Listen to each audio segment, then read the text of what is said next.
नजदीक से कृष्ण को देखा तो कंस ने कृष्ण में अपने काल को देखा है। किसको देखा है? काल, मतलब अपनी मृत्यु को देखा है। और जब इतने नजदीक से जब अपनी मृत्यु कंस देखता है तो कंस जोर से चिल्लाता है, अरे मारो कृष्ण बलदेव को मारो, वसुदेव को बंदी बनाओ। जबकि वसुदेव जी पहले से बंदी हैं, पर बुद्धि काम करना बंद कर गई उसकी। कृष्ण बलदेव को मारो, वसुदेव का वध कर दो, बंदी बना लो। ऐसी ऐसी उल जुलूल बातें करता है। भगवान ने मन में कहा कि अरे मूर्ख, वध को तेरा होना है। 21 फुट ऊंचे सिंहासन पर कंस बैठा था। भगवान ने छलांग लगाई कंस की दाहिनी ओर, बलराम जी ने छलांग लगाई कंस की बाईं ओर। कंस के बालों को पकड़ करके झधोड़ा, उसको मारा, धक्का दिया और 21 फुट ऊंचे आसन से कंस जब नीचे पृथ्वी पर गिरा तो कंस मारा गया।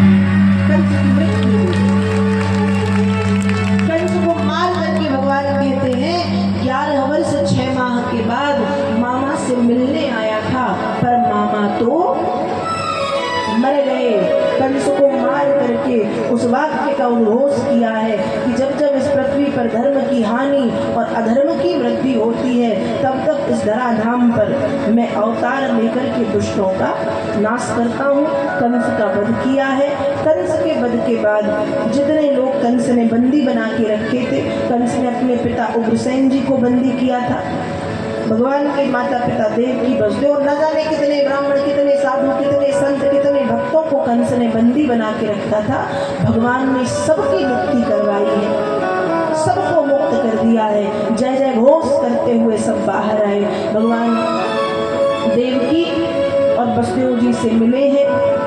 फिर देवकी और वसुदेव जी ने कुछ दिनों तक बड़ा लाड़ दुलार किया है और फिर मन में ये बात आई कि हमारे बच्चे बड़े हो गए हैं और अब इनकी शिक्षा जरूरी है। तो देवकी वसुदेव जी ने भगवान कृष्ण को और बलराम जी को शांतिपन गुरु जी के आश्रम में शिक्षा प्राप्ति के लिए भेजा है।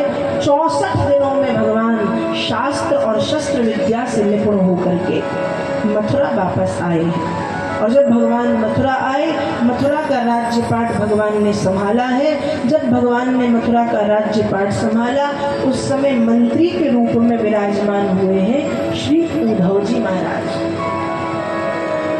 उद्धव जी कौन है? देवगुरु बृहस्पति के प्रिय शिष्य हैं, भगवान कृष्ण के प्रिय मित्र हैं और मंत्री भी हैं। उद्धव जी परम ज्ञानी हैं और भगवान को ये बात अच्छे से पता है। उद्धव चरित्र बड़ा सुंदर है। भागवत के 10वें स्कंद के 46वें और 47वें अध्याय में, 40वें अध्याय में 49 श्लोकों में, 47वें अध्याय में 69 श्लोकों में, 118 श्लोकों में श्री उद्धव जी की ब्रज यात्रा का वर्णन श्री व्यास जी ने किया है।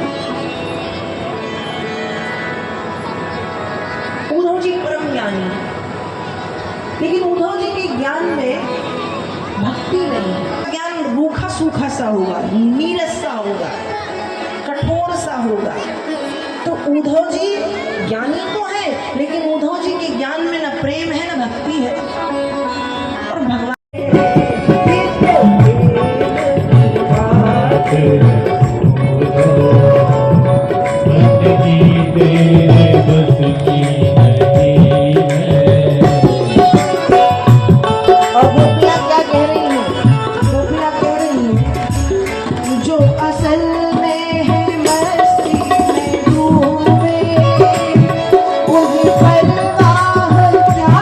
जिंदगी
को दे दिया है और अब उस मन का कृष्ण के पास से नहीं आ सकता।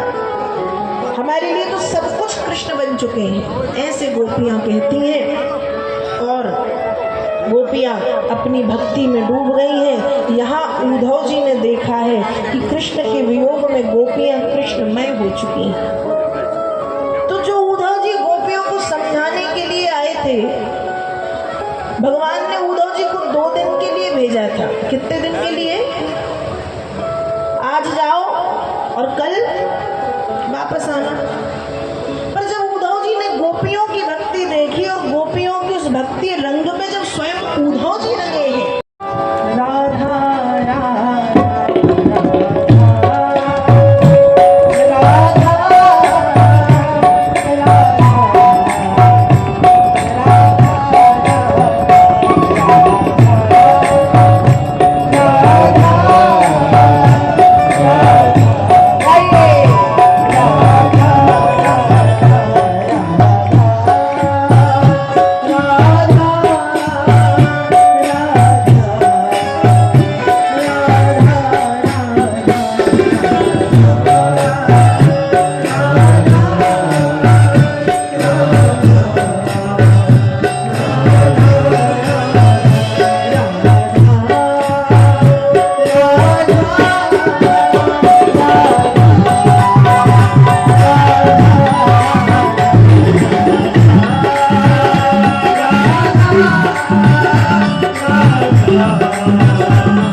और राधा रानी के चरण धूलि को माथे से लगाकर उद्धव जी लौटे।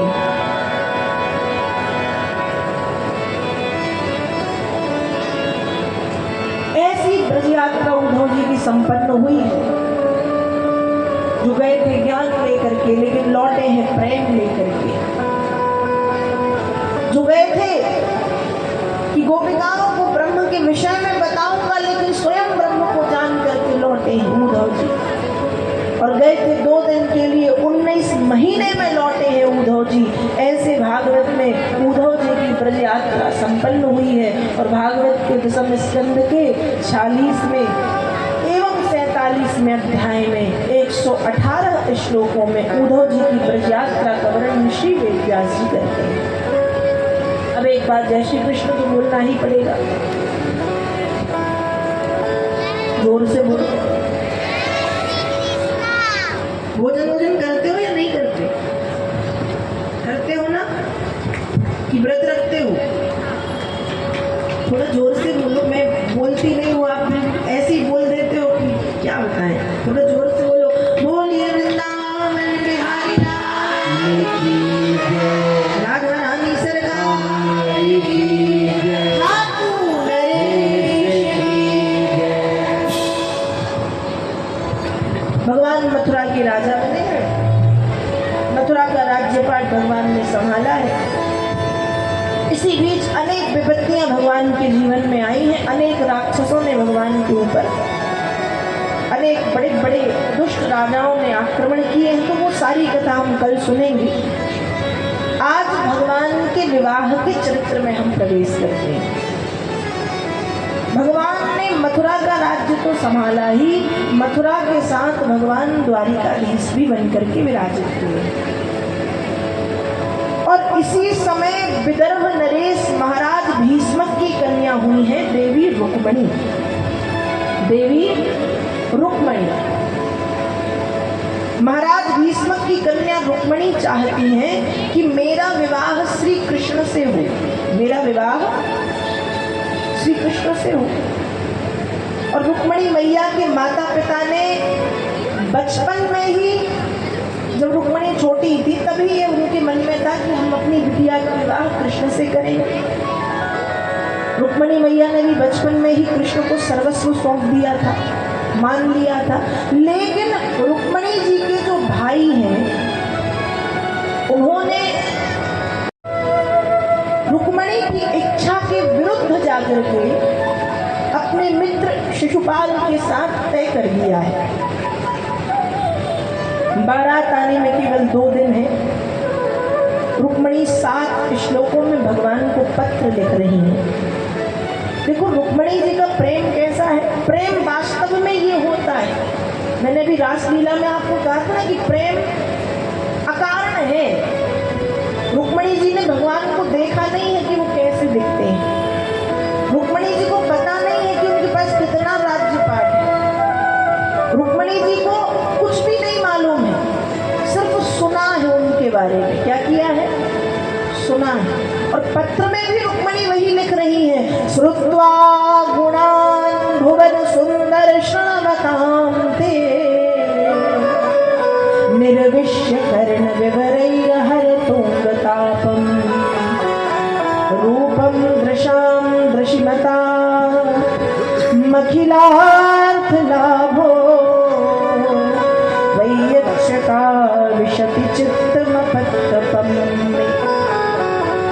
रुक्मणी जी क्या लिख रही है कि हे नाथ, श्रुत्वा गुणान् भुवन सुंदर, हे त्रिभुवन सुंदर, हे त्रिभुवन सुंदर, मैंने आज तक आपको देखा नहीं है। तो रुक्मणी मैया ने जब लिखा कि देखा नहीं, तो भगवान के मन में वैसी एक जिज्ञासा कि भैया जब तुमने मुझे देखा नहीं तो प्रेम कैसे हुआ, बिना देखे प्रेम कैसे हो गया। तो रुक्मणी जी क्या लिख रही है, श्रुत्वा गुणान् भुवन सुंदर, हे त्रिभुवन सुंदर, श्रुत्वा मैंने आपको सुना है।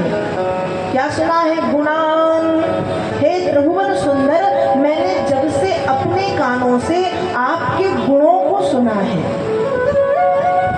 तो आपके गुण मेरे कानों में और कानों से हृदय में समा गए। और हे नाथ, जब से आपके गुण मेरे हृदय में समाये हैं तब से हर तोक्त ताप, मेरे अंग प्रत्यंग का जो दर्द है ना वो दूर हो गया, कष्ट दूर हो गया। तो मैया से पूछा, जब कष्ट दूर हो गया तो इतना लंबा चौड़ा पत्र क्यों लिख रही हो? रुक्मणी कहती है कि जब उनके गुणों को सुनने मात्र से मेरा कष्ट दूर हुआ है, जब मैं उनका दर्शन करूंगी अपने नेत्रों से तो अखिलार्थ लाभ हो, मुझे परम लाभ मिलेगा। इसलिए हे गुण, हे त्रिभुवन सुंदर, गुणों को बहुत सुन लिया है। आपके गुणों को सुन सुनकर के मेरे कान तृप्त हो गए, धन्य हो गए, लेकिन अब मेरे नेत्रों को भी धन्य बना दीजिए और अपना दर्शन करा दीजिए। पहले श्लोक में लिखती, दूसरे श्लोक में रुक्मणी जी लिखती हैं,